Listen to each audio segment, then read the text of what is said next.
Most of the world's population is now online. We communicate online all of the time. You're watching me right now on social media.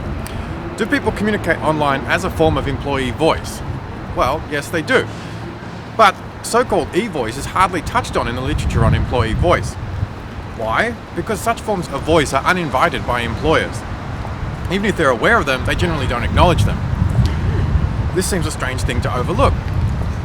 E-voice is actually quite prevalent. Holland, Cooper and Hecker found 1 in 6 employees had taken to social media to voice concerns about an issue at work.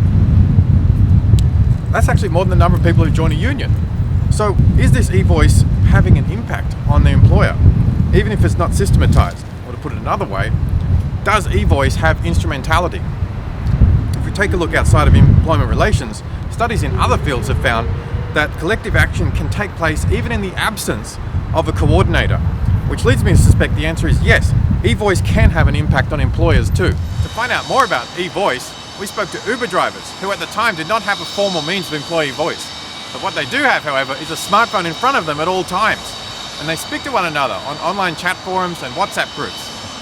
We used Leximancer to do a content analysis of what was on some of these forums, and we followed it up with 21 interviews with drivers in the eastern coast of Australia.